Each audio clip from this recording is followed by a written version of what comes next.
নমস্কার, কালচারাল টকিজের এক নতুন পর্বে আপনাদের সবাইকে স্বাগত। সম্প্রতি একাডেমিতে হয়ে গেল অনেক প্রযোজিত নাটক আক্ষরিক। চলুন দেখে নেওয়া যাক এই অনুষ্ঠানের কিছু ঝলক। চারিদিকে জঙ্গল আর ভোগলার বন। ভূমিকম্পে জমির ঢাল বদলে যাওয়ায় সরস্বতী বুকে পলি জমে গেল। বড় বড় জাহাজগুলো আর বন্দরে ঢুকতে পারল না। আর ঠিক তখনই স্রোতস্বিনী হয়ে উঠল ভাগীরথী।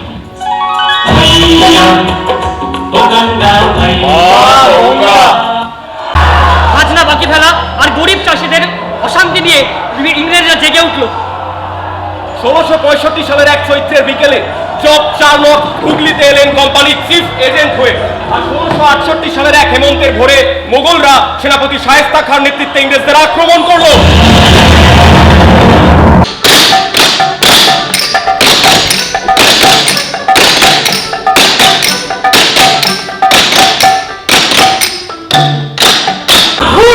আগুনে দাও দাও করে জ্বলে উঠল বাংলা। বর্গি এলো দেশে, গ্রাম ছেড়ে পালাতে লাগলো সবাই। আমাকে পেটে নিয়ে মা হেঁটে যেতে পারবে না লম্বা জল জঙ্গলের পথ। তাই এরকমই একদিন বর্গির ভয়ে ঘুম উড়ে যাওয়ার রাতেই জন্ম হলো আমার। ভুল করে হয়তো আমার ছোট ছেলেটা এত বারণ করি শোনে না, ছেনি হাতুড়ি পেলেই হলো, যেখানে সেখানে ঢুকে দেবে। আর হবে না মা, এবারের মতো ক্ষমা করে দিন। আমি যে করেই হোক একটা নতুন রূপোর থালা কিনে আপনাকে দিয়ে যাব। আমাকে 1 মাস সময় দিন মা। শোনো শম্ভু, এখন থেকে আমার সব বাসন তোমার ছেলে পঞ্চাননকে দিয়েই নকশা করাবে। এত সুন্দর নকশা আমি ভিনদেশের বাসনেও দেখিনি। যাবি কোথায়? কিছু একটা ঘটছে রে দাদা, আমরা ধরতে পারছি না। পাগলা, তোর কিছুতেই না বেশি দিন মন টেকে না, সেই ছোটবেলা থেকে দেখে আসছি। খিদে পায় রে দাদা। কিসের খিদে? আমার মনটা বড় হ্যাংলা রে, তাই নতুন কিছুর গন্ধ পেলেই বেহুল হয়ে পড়ে। সাগর ডাকে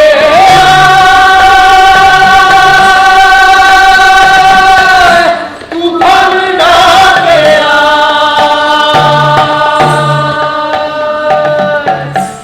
এবের নাচন ডাকে যেন অকুল দরিয়া, এবের নাচন ডাকে যেন অকুল দরিয়া।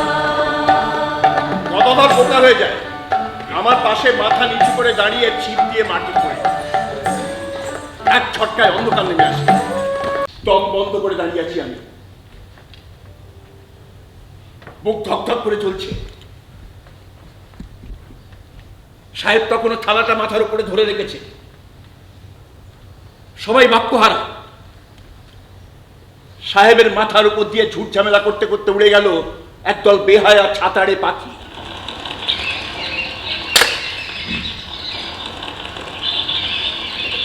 At last, Munshiji, we have found the right person. This is incredible. You are a great artist, my friend. Great artist. আজকের দিনটা বাংলা ভাষার ইতিহাসে অমর হয়ে থাকবে পঞ্চানন। বাংলার প্রথম হরফ শিল্পী পঞ্চানন কর্মকার।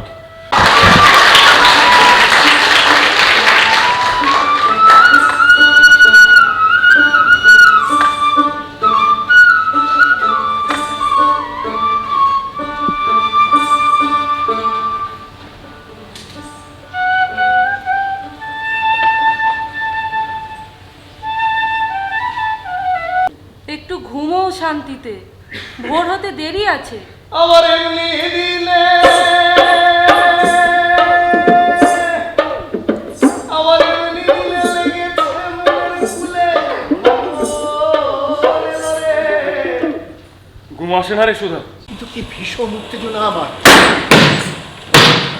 ফুটো ছাতার ফাঁক দিয়ে উদ্দাম বৃষ্টির জলে ভিজে ঝাপসা হয়ে গেছি। রাত ভোর টানা কাজ করে করে শরীরটাও ভেঙে পড়েছে। বুঝতে পারছি জ্বর আসবে।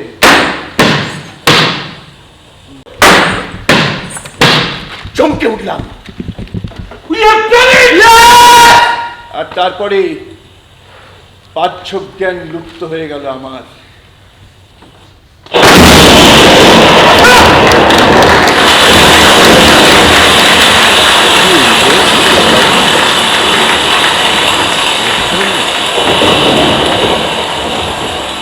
ওই যে উঠছে বাংলা মুক্ত বর্ণ। আজ আমি ওদের খাঁচার দরজা খুলে আকাশে উড়িয়ে দিয়েছি। ওই ঈশান কোণে ভেসে যাচ্ছে ঝাঁকে ঝাঁকে বাংলা অক্ষর। ডানা মেলে পৃথিবীর আশ্চর্য আকাশে। ওই যে সাপ ধরা বুড়ো ওসমান কুঠিতে আসতো তোমাকে তামাক পাতা বেচতে, ওর কাছ থেকে সে বিষ কিনেছিলে তাই না? নাকি সায়ানাইড?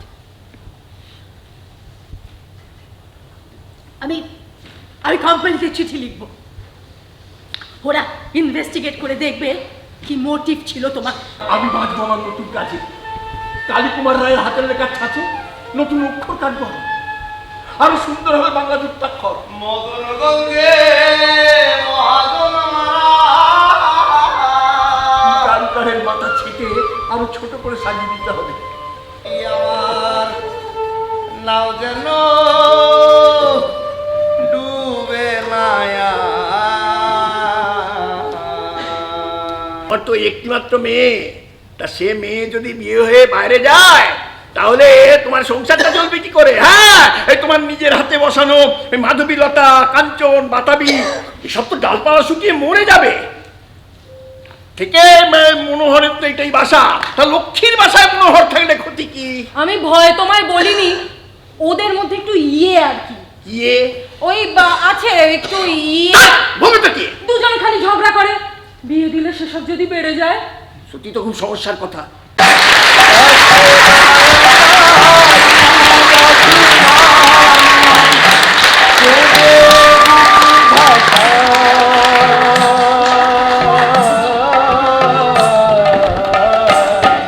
ঢেউয়ের নাচন ডাকে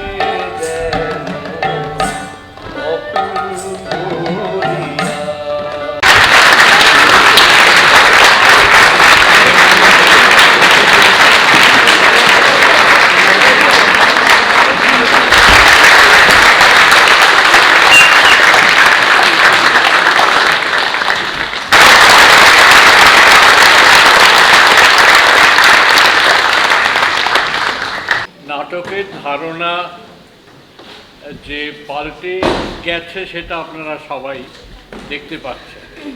আমাদের সময়ে আমরা যে নাটক দেখেছি বা করেছি সেই তুলনায় এখনকার নাটকের ধারণা একদম পাল্টে গেছে। যারা পাল্টে দিয়েছে তার মধ্যে একজন আজকের নাটক।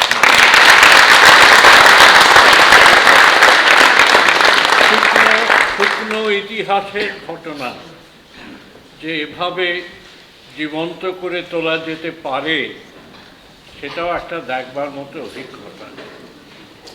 খুঁটিনাটি বিষয় নিয়ে হয়তো অনেক বলা যায়, কিন্তু আমি খুব উপভোগ করেছি। আমি ওর নাটক আরও দেখেছি কিছু।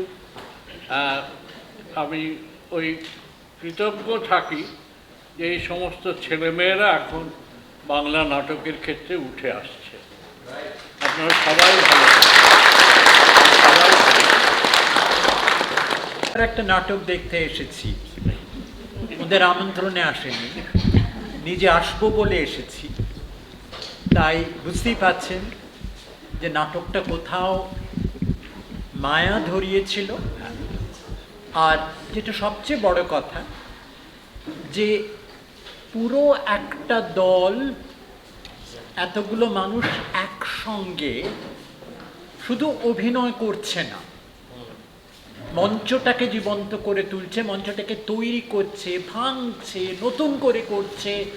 সমস্তটার মধ্যে এতগুলো মানুষ একসঙ্গে কাজ করছে, একটা সৃষ্টি তৈরি করছে। এবং ইতিহাসের তথ্য থেকে, সত্যিই তো কোনো গল্প নেই, কিন্তু ইতিহাস, অমলিন একটা ইতিহাস, সেটা এইরকম প্রাণবন্ত হয়ে ওঠে থিয়েটারই কেবল পারে। সেটা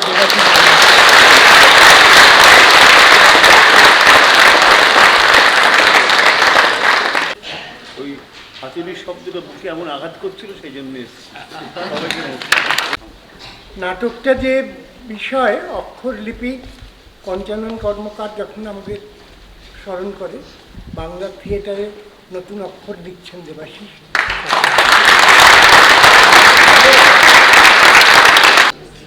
দেখার নাটক, মানে আমরা যারা নাটক করি, বারবার প্রতিবার দেখার নাটক। কী করে এটা হচ্ছে, কী করে সম্ভব হচ্ছে, একজন অভিনেতা শিফটিং করতে করতে অ্যাক্টিংয়ে চলে যাচ্ছে। আবার মনে হয় নতুন করে এলটিজি ফিরে এলো, মিউজিক্যাল অ্যারেঞ্জমেন্টস, অপূর্ব।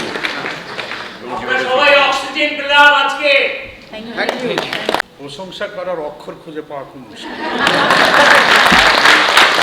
আর দেবাশিসের একের পর এক কাজ মানে আমাদের বেঁচে থাকাটাকে সার্থক করছে। দেবাশিস সবার থেকে আলাদা, এটা আরেকবার প্রমাণ করছে।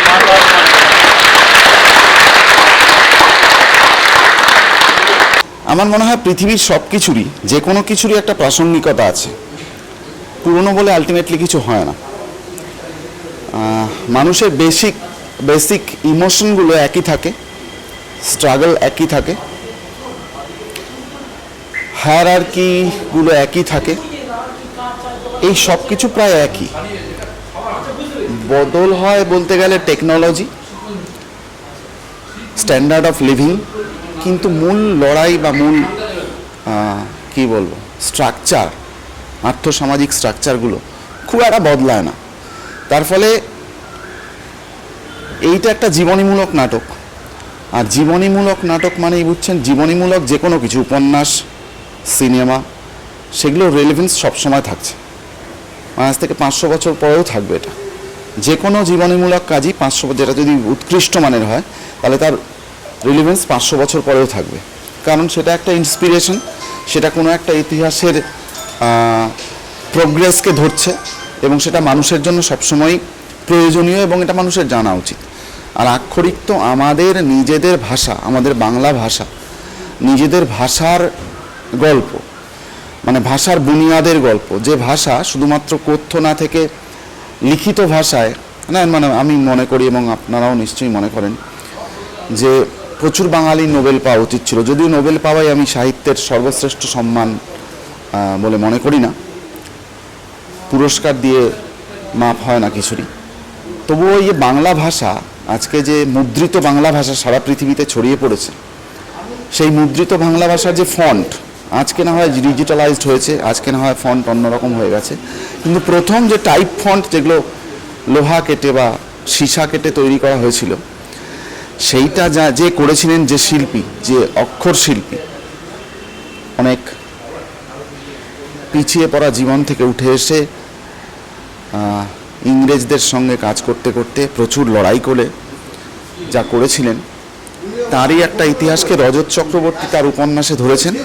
আমি সেই উপন্যাস থেকে অনেকের প্রযোজনায় আমি একেবারে নতুন, তার সঙ্গে অনেকের প্রবীণ মানুষদের নিয়ে আমি এই থিয়েটার করেছি এবং আমার মনে হয় এর রিলেভেন্স থেকে যাবে, কারণ বাংলা ভাষা যতদিন থাকবে ততদিন এই ভাষার জন্য যারা লড়াই করেছেন, যে মানুষটা লড়াই করেছেন পঞ্চানন কর্মকার, তার কথা সবাই শুনতে চাইবে, আমি শোনা উচিত রাদার। দেখুন, আমার মনে হয় নতুন পাওয়াটা বিষয় নয়, ব্যাপারটা হচ্ছে আপনি যদি কাউকে ভালোবাসেন, প্রতিদিন আপনার মনে আপনি তাকে নতুন করে পান, প্রতিদিন তো ওই একই মানুষটা এসে দাঁড়ায়। আপনি কিভাবে পাচ্ছেন, আপনি কিভাবে অ্যাসেস করছেন, বা সেই মানুষটা কি মন নিয়ে আসছে সেটার উপর নির্ভর করে নতুন কি ইকুয়েশন তৈরি হচ্ছে। তার ফলে আমি নতুন দিতে চাই না, সুন্দর করে পুরনোটা দিতে চাই, আরও ভালো ফ্লেভার নিয়ে। মানে আপনি যা পাচ্ছেন সেটা পুরনোই পাচ্ছেন, কিন্তু এসেন্সটা আপনার কাছে সেই মুহূর্তে তাৎক্ষণিকভাবে নতুন। মানে আজকে যে এরকম অক্ষরিকের প্রচুর দর্শক আছে যারা প্রচুর শো দেখেছেন, আজকেও যে শোটা দেখবেন আবার নতুন করে তার ইমোশনগুলো ট্রিগার হবে, আবার নতুন করে তিনি পঞ্চাননের জন্য চোখের জল ফেলবেন, বাংলা ভাষার জন্য গর্বিত হবেন। পারফরমেন্স যদি একই হয়, অভিনেতার ইমোশন বুস্টিংয়ের কায়দাগুলো তো আলাদা হয়ে যায়, তার মেথড আলাদা হয়ে যায়, তার প্রসেস আলাদা হয়ে যায়। তার ফলে অভিনেতা প্রতিদিন একই থাকেন না, মানুষগুলো যেমন প্রতিদিন একই থাকেন না। কালকে আপনার দুঃখ আজকে আপনার দুঃখ একই রকম নয়, কালকে আপনার আবেগ আজকে আপনার আবেগ একই রকম নয়। তার ফলে অভিনেতাদের আবেগও স্টেজে বদলে যায়, কিন্তু যে ইমোশন আমরা ভাবি বদলে যাচ্ছে, বা যে ইমোশন আমরা রিসিভ করছি সেটা যে ভাবি বদলে যাচ্ছে, সেটাও আলটিমেটলি যে ট্রিগারটা করে সেটা হচ্ছে বেসিক ইমোশনগুলোকে ট্রিগার করে। মানুষের আদিম ইমোশনগুলোকে ট্রিগার করে, ভালোবাসা, রাগ, ঘেন্না, শ্রদ্ধা, ভক্তি, ভয়, এই সব কিছু মিলিয়ে। তার ফলে আমরা প্রতিদিনই পুরনো, আবার প্রতিদিন নতুন। দুর্দান্ত লেগেছে, দুর্দান্ত, খুবই ভালো লেগেছে। কি আর বলবো, মানে অভিনয়, ডিরেকশন, সব কিছুই খুবই ভালো লেগেছে। এটা আমার প্রাণের নাটক, এটা দেবাশিসের একটা অমর সৃষ্টি নাটক। এর আগে আমাদের অসিতদা বলে গেছেন, অসিত বসু, যে টিমের তরোয়ালের পরে এত বাঙালিয়ানা নিয়ে কোনো নাটক লেখা হয়নি বা মঞ্চস্থ হয়নি। তো আমি বলবো যে এই নাটক আরও হতে থাকবে এবং মানুষ যারা এখনো দেখেননি, আমি বারবার ফেসবুকে লিখি, দেখে নিন। এবং এটা জোর দিয়ে বলি, যদি না দেখে থাকেন তাহলে না দেখেন, এখনো দেখে নিন, না হলে একটু পরে আপনাদের হয়তো নোটিশ যাবে আপনাদের পশ্চিমবঙ্গবাসী হওয়ার অধিকারই নেই। নমস্কার। একটা ভালো নাটক দেখে না এতটাই অভিভূত লাগে, আর ভাষা দিয়ে কিছু বলতে ইচ্ছে করে না। রাজা সেন যেটা বললেন সেটা সত্যি কথাই, অক্ষর দিয়ে প্রকাশ করতে পারবো না, কারণ প্রযোজনাগতভাবে তো অসামান্য। এরকম একটা বিষয়কে এবং হারিয়ে যাওয়া একটি মানুষ, যিনি আমাদের ইতিহাসের শুরু যার হাতে, তাকে নিয়ে থিয়েটার করে দেবাশিস একসঙ্গে 4টে 5টা 6টা 10টা বড় বড় কাজ করে ফেললেন। সমস্ত দর্শক উত্তেজনায় কাছে এরকম একটা নাটক, দেবাশিসের সব নাটকই এরকম বৈচিত্র্য আছে। প্রত্যেকটা নাটকের মধ্যে প্রত্যেকটা নাটকে একটা অসম্ভব বৈচিত্র্য আছে। এবং যে সমস্ত ছেলেমেয়েদের নিয়ে কাজ করেছে, they are all outstanding, beautiful, nothing to say about this production. মানুষ দেখুন, যারা থিয়েটার দেখেন, যারা থিয়েটার দেখেন না, প্রত্যেকে অনুরোধ করবো যে এই আক্ষরিক দেখতে। দেবাশিসের সমস্ত নির্দেশনা, সঙ্গীত, মঞ্চভাবনা কি অসম্ভব একটা মেলবন্ধ সৃষ্টি করেছে দেবাশিস। না দেখলে বুঝতে পারবেন না, আপনারা দেখুন এই নাটকটা, অবশ্যই দেখুন। অসাধারণ। দেবাশিসের নাটকের খুব ভক্ত, আগের নাটকগুলো দেখেছি, প্রতিটা নাটকেই দেবাশিস তার অনন্য প্রতিভার ছাপ রেখে যায়। আমরা খুব গর্বিত যে একটা প্রজন্ম তৈরি হয়েছে যারা বাংলা নাটককে অনেক অনেক দূরে এগিয়ে যাবে। দেবাশিসের সাফল্য কামনা করি। ধন্যবাদ। সাগর ডাকে আয় গানটা কানে নিয়ে বেরোচ্ছি।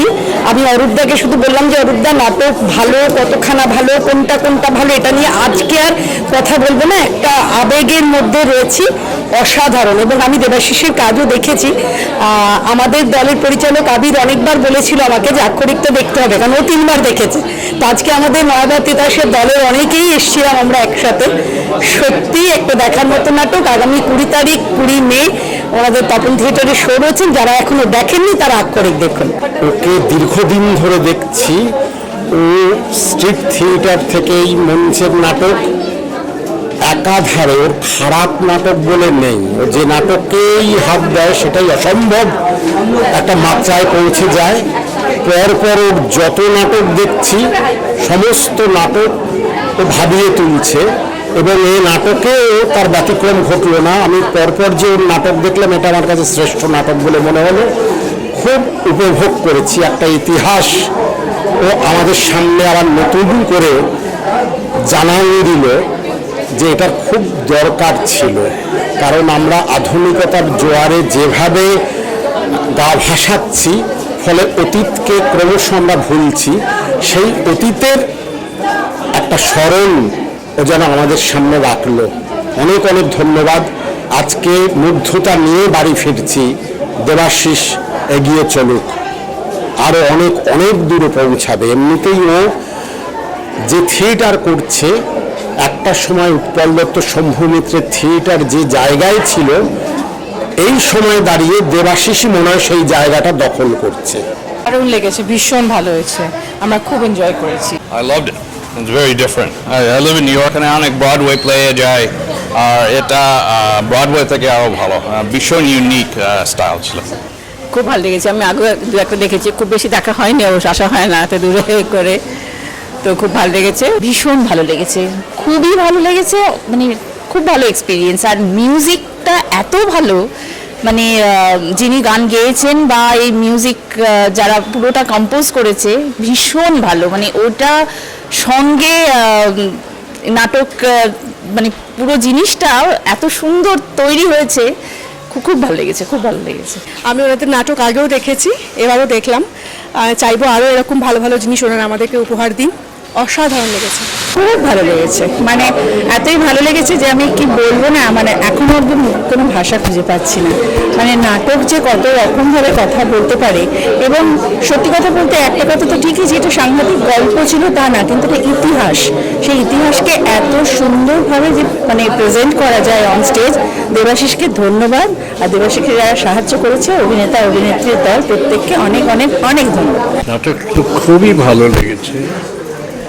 আসলে এইটাই দেখবার যে একটা ইতিহাসের শুকনো ঘটনা, তাতে প্রেম নেই, বিশাল গল্প কিছু নেই, একেবারে নিটোল একটা প্লট কিছু নেই, কিন্তু সেটাকে যেভাবে পরিবেশন করেছে দেবাশিস এবং তার সহযোগীরা, অনেকের সহযোগীরা, এইটাই দেখবার যে কীভাবে নির্মাণটা হলো, সবাই মিলে একসঙ্গে হাতে লাগিয়ে, তাতে গান আছে, আলো আছে, মঞ্চের অতিরিক্ত মায়া কিছু নেই, কিন্তু মঞ্চের বিভিন্ন মানে জিনিসকে কতভাবে ব্যবহার করা হয়েছে, দর্শকের কল্পনাকে কতভাবে চ্যালেঞ্জ করা হয়েছে, এবং দর্শক সেই কল্পনাটাকে বাস্তব বলেই গ্রহণ করেছে।